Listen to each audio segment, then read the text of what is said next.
दोस्तों, सबसे पहले तो आप सभी को नमस्कार। मैं धर्मराज प्रसाद। अभी मैंने न्यूज़पेपर के एक कटिंग में खबर देखा कि भिंड में ना एक दलित युवक को ना कई लोगों द्वारा पीटा गया और 35 वर्ष का दलित युवक था।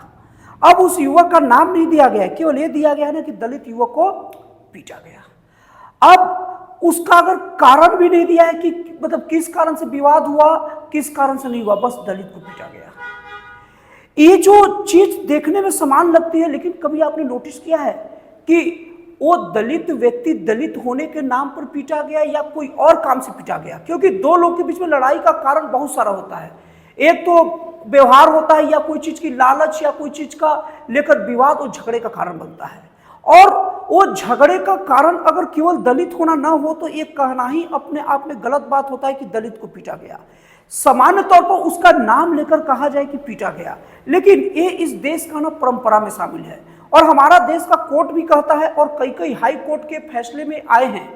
मेरे को ठीक से नाम नहीं याद है, लेकिन अगर आप स्टडी करेंगे तो पता चलेगा कि हाई कोर्ट अपने फैसले में बात कह चुका है कि अगर कोई व्यक्ति, दो लोगों का झगड़ा होता है और झगड़े का कारण केवल दलित होना या झगड़े के समय दलित सूचक शब्द का प्रयोग न किया जाए, अगर झगड़ा सामान्य कारण से हो रहा है तो वो झगड़े में जो केस दर्ज होगा वो दलित के नाम पर केस दर्ज माना भी नहीं जाएगा। क्योंकि दलित मतलब एसटी एक्ट या एससी एक्ट ये तभी लगेगा ना जब सामने वाला उसके ऊपर जुल्म करते वक्त उसे बार बार ये कह के अपमानित करे कि तुम एसटी एससी हो, दलित हो, इसलिए तुम पर हमला कर रहे या दलित सूचक गाली का प्रयोग करे, और नहीं तो केवल दलित होने के कारण उस पर लड़ाई किया जाए। अगर कोई और कारण से लड़ाई किया होगा तो ये दलित वाली बात ही नहीं है। और ये तो एक सामान्य बात हो गई। अगर मैं आपको सबसे बड़ा केस बताऊं तो हमारे देश के सर्वोच्च न्यायालय के प्रमुख मुख्य न्यायाधीश सीजेआई, उनके ऊपर जूता फेंका गया। जूता फेंकने का जो भी काम हो ठीक काम नहीं है, लेकिन जब वो जूता फेंका गया तो जूता दूसरे कारण से फेंका गया था। और जूता फेंकने वाले जो वकील है राकेश किशोर, उनका ये कहना भी था कि सनातन धर्म का अपमान हुआ है और मैं सनातन धर्म के अपमान से आहत था, इसलिए जूता फेंका गया है। और वो खुद भी एक दलित है राकेश किशोर जो जूता फेंके हैं। तो ये कैसे दलित के ऊपर हमला हो गया? ये हमला तब होता है जब जस्टिस बी.आर. गवई दलित समाज से हैं, उनका कहना है, बी.आर. गवई का कहना है, और वो दलित समाज के केवल होने की वजह से उनका हमला होता। और जबकि हमला होना यह था कि उनका बयान विष्णु खजुराहो के विष्णु मंदिर के ऊपर दिया गया बयान था, और वो बयान कोई और समाज से भी देता, चाहे ब्राह्मण हो, चाहे राजपूत हो, या कोई भी जाति का हो, उस पर वही हमला होता। क्योंकि हमला करने वाले मतलब हमला की कोशिश करने वाले, जूता फेंकने की कोशिश करने वाले, अभी जूता फेंकना कहा गया हो तो माफी चाहता हूं, जूता फेंकने की कोशिश करने वाला कहना चाहता था व्यक्ति का ये बयान साफ साफ उनके बयान के आधार पर यह तय है कि जूता फेंकने की कोशिश के वक्त उनका इरादा दलित के ऊपर फेंकना नहीं, अपने सनातन धर्म का अपमान करने वाले के ऊपर फेंकना था। तो ये मैटर को पूरे देश में उछाला गया कि दलित के ऊपर ऐसा हो गया, दलित के ऊपर जूता उछाला गया, बहुत सारी बातें गई। और बहुत बड़ा सोचने वाली बात है ना कि जस्टिस बी.आर. गवई जो इतने बड़े पद पर बैठे हैं, उनके तरफ से बयान नहीं आया कि आप एक दलित समाज के ऊपर हमला इसे मत बोलिए। ये एक सामान्य बातचीत का समान प्रतिक्रिया है, वो भी चुपचाप देखते रहे, जबकि उनको एक प्रतिक्रिया देनी चाहिए थी कि ये हमले में दलित जैसे शब्दों का प्रयोग ना करें। और ये तो हो गया। इसके बाद बहुत सारी ऐसी बड़ी बड़ी घटनाएं कह रहा हूं जो अक्सर चली है। अभी एक उत्तर प्रदेश की घटना है, वहां क्या है, एक यादव समाज का एक व्यक्ति जो प्रवचन दे रहा था, यादव समाज का ही था संभवतः, अगर कोई और समाज का हो तो मुझे क्षमा करिएगा, लेकिन ज्यादा चांस है यादव समाज के व्यक्ति थे, वो प्रवचन दे रहे थे। तो वहां के कुछ ब्राह्मणों के द्वारा एक कहा जाता है कि उसको मतलब उतारा गया और उसके साथ बहुत अभद्र व्यवहार किया गया। सबसे पहले तो ये बात जान लीजिए कि हिंदू धर्म सनातन धर्म में हरि का भजे सो हरि का होई, चाहे कोई भी जाति का हो, धोबी हो, चमड़कार हो या मोची हो, कोई भी जाति का व्यक्ति हो, चाहे ब्राह्मण हो, चाहे राजपूत हो, कोई भी जात का हो, उसको हरि भजन करने का अधिकार है और हरि भजन को लेकर उपदेश देने का अधिकार है।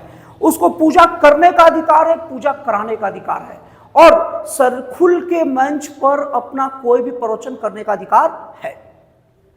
अगर उसको वहां के कुछ ब्राह्मणों के द्वारा रोका गया और इस नाम पर अपमानित किया गया तो निश्चित तौर पर ये गलत है और उन ब्राह्मणों ने गलत किया है।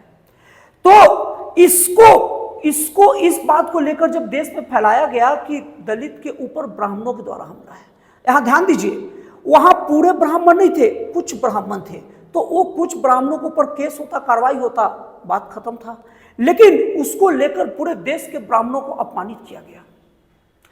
कई कई गांव के ऊपर एक बोर्ड लग गया कि यहां ब्राह्मण का आना मना है। अब सोचिए कि अगर मान लीजिए कि दलित समाज, कोई भी समाज में करो, चाहे दलित हो, राजपूत हो या ब्राह्मण हो, कोई भी समाज ले लीजिए, यादव समाज हो, कोई भी समाज में ऐसा नहीं होता कि हर व्यक्ति एकदम निर्दोष होता है और ऐसा भी नहीं होता कि हर व्यक्ति दोषी हो। दलित समाज में भी कई ऐसे आपको अपराधी मिलेंगे जो आपराधिक गतिविधियों में लिप्त रहेंगे। तो सोचिए अगर एक दलित समाज का कोई व्यक्ति कोई अगर घटना को अंजाम दे दे और वो जेल चल जाए, तो क्या ऐसा होगा इस देश में कि कोई ऐसा बोर्ड लगा दे कि दलित लोगों का इस गांव में घुसना मना है? ऐसा बोर्ड अगर लग जाए तो यकीन मानिए वो पूरे के पूरे देश में प्रमुख मुद्दा हो जाएगा। विपक्षी पक्ष, कोर्ट कचहरी, हर तरफ ये बात होने लग जाएगी कि दलितों के ऊपर जुल्म हो रहा है। और ये सही भी है। अगर एक दलित जुल्म किया और उसके बदले में हर गांव के बाहर लिख दिया गया कि कोई दलित अंदर नहीं आ सकता, तो ये गलत है। क्यों? क्योंकि किसी जाति का एक व्यक्ति गलत करता है तो पूरी जाति को गलत नहीं बोल सकते। बिल्कुल गलत है, ऐसा नहीं होना चाहिए। मैं खुद बोल रहा हूं, नहीं होना चाहिए। तो ब्राह्मणों में कुछ ब्राह्मण अगर वो यादव जाति के महान व्यक्ति जो श्री हरि नारायण का प्रवचन कर रहा था, श्री हरि नारायण या कोई भगवान का प्रवचन दे रहा था, तो अगर उस भक्त को अगर वो ब्राह्मणों के द्वारा रोका गया है तो दोषी बस वो ब्राह्मण होंगे ना। निश्चित तौर पर गलत हुआ है, सही नहीं हुआ है, लेकिन दोषी तो बस वो ब्राह्मण होंगे ना। तो उसको लेकर पूरे गांव में ये बोर्ड लगाने के क्या मैसेज देना था कि ब्राह्मणों का घुसना मना है? अगर कुछ ब्राह्मण गलत करेंगे तो कुछ ब्राह्मणों को ही दंडित किया जाना चाहिए ना, कि पूरे ब्राह्मण जाति के बारे में ऐसे लिखेंगे। लेकिन ये कोई मैटर नहीं बना। यहां तक कि विपक्षी पार्टियां तो इसका सपोर्ट भी करते हुए दिखे, यहां तक कि जो सत्तारूढ़ पार्टी है जिसको लोग हिंदुत्व की पार्टी बोलते हैं, वो तक इसको लेकर सामने नहीं आया। कोर्ट कचहरी तक स्वतः संज्ञान नहीं लिया कि इस टाइप की जाति सूचक शब्दों का प्रयोग क्यों किया जा रहा है और किसी एक जाति पर जुल्म क्यों किया जा रहा है। सच बोला जाए तो अभी का युग में उच्च जातियां और उच्च जातियों में खास करके ब्राह्मण वो सबसे ज्यादा अपमानित होता है। दोस्तों आपको अजीब लगेगा जानकर, लेकिन ब्राह्मण सबसे ज्यादा अपमानित होता है। आए दिन आप देखिएगा सोशल मीडिया में और खुलेआम भी ब्राह्मणों को लेकर कई आपत्तिजनक बयान दिए जाते हैं, लेकिन इसके खिलाफ कोई कार्रवाई नहीं होती। यहां तक कि कई लोग सुनने योग्य बात भी नहीं सुनता। ब्राह्मण था, हो गया, ब्राह्मण होती है ऐसे, ये तो खुल के बोल देते हैं। लेकिन वही दलित समाज के ऊपर कुछ गलत बात हो तो पूरा देश उबलने लग जाता है। हालांकि दलित समाज के ऊपर कुछ गलत हो रहा है, ये सही नहीं है, गलत है। लेकिन मैं ये बताने के लिए बात बोल रहा हूं कि अगर दलित जाति पर जुल्म हो रहा है वो गलत है, तो ब्राह्मण जाति पर जुल्म हो रहा है वो उतना गलत क्यों नहीं होता, ये मैं बोलना चाह रहा हूं। दोस्तों सच बोला जाए ना तो आज से अंग्रेजों के समय 200 साल और खास करके भीमराव अंबेडकर के समय भी ये बात था कि एक खास जाति का समर्थन था और खास जाति को बहुत जुल्म होती थी। और उस वक्त दलित जातियों की, निम्न जातियों की स्थिति खराब थी भीमराव अंबेडकर के समय, और उच्च जातियों की स्थिति अच्छी थी। उनके द्वारा जुल्म निम्न जातियों पर किया भी जाता था, लेकिन इसका मतलब नहीं था कि उस वक्त हर उच्च जाति गलत थे। क्योंकि आपको देख लीजिए भीमराव अंबेडकर में जो अंबेडकर टाइटल है ना, वो अंबेडकर टाइटल एक भीमराव अंबेडकर का पुश्तैनी टाइटल नहीं थे। बाबा साहब भीमराव अंबेडकर का जो टाइटल है ना, वो अंबेडकर टाइटल एक ब्राह्मण का टाइटल है, पता करिएगा। भीमराव अंबेडकर पढ़ने लिखने में तेज थे, तो एक ब्राह्मण खुश होकर अपना टाइटल को उन्हें दिए ताकि आपके साथ जातिगत भेदभाव न हो, और भीमराव अंबेडकर को अच्छा मौका मिला। सोचिए खेतड़ी के महाराज उन्हें विदेश में पढ़ने के लिए भेजे और वो राजपूत थे, तो उस वक्त भी निम्न जातियों का मदद ब्राह्मण जाति और राजपूत जाति किए, इसमें इनकार नहीं है। उस वक्त भी ऊंची जातियां मदद की, और उसके बाद में भीमराव अंबेडकर के बारे में सब जानते हैं कि कितना कुछ हुआ। और फिर से मैं बता रहा हूं, अंग्रेजों के समय, भीमराव अंबेडकर के समय निम्न जातियों को जुल्म होता था और उच्च जातियां मौजूद रहती थी और वहाँ की मौजूदा सरकार, अंग्रेज सरकार देखती रहती थी, किसी को कोई खास इंटरेस्ट नहीं था, कोई एक्शन नहीं लेती थी। और आज भी समय कुछ ज़्यादा नहीं बदला है। उस वक्त निम्न जातियों पर जुल्म होता था और उच्च जातियों के लिए जुल्म होता था और सरकार देखती थी। और आज भी उच्च जातियां, खास करके ब्राह्मण जातियों को बहुत अपमान सहना पड़ता, उनको ऊपर जुल्म होता है और यहाँ की सरकार मुक्त दर्शक होकर देखते रहती है। कोर्ट कचहरी कोई स्वतः संज्ञान नहीं लेती और ब्राह्मण जातियों का अपमान सदा चलते रहता है। अब इसमें कुछ लोग कमेंट करेंगे कि आप ब्राह्मण हो क्या, आप राजपूत हो क्या, आप दलित हो क्या। अगर मैं बोल दूं कि मैं दलित हूं तो क्या बोलेंगे कि तुम दलित होकर दलितों का विरोध, दलितों के ब्राह्मण के बारे में कैसे बोल रहे हो, दलितों के बारे में बोलो। अगर मैं बोल दूंगा मैं ब्राह्मण हूं तो आप कहोगे कि आप तो ब्राह्मण के बारे में बोलोगे ही। अगर मैं बोल दूंगा राजपूत हो तो आप कहोगे कि अरे आप लोग राजपूत लोग ब्राह्मण का कदर करते हो, तो आप लोग बोलोगे ही। इसीलिए मैं जिस जाति का अपने आप को बताऊंगा ना, उस जाति के लेकर ही लोग बोलेंगे।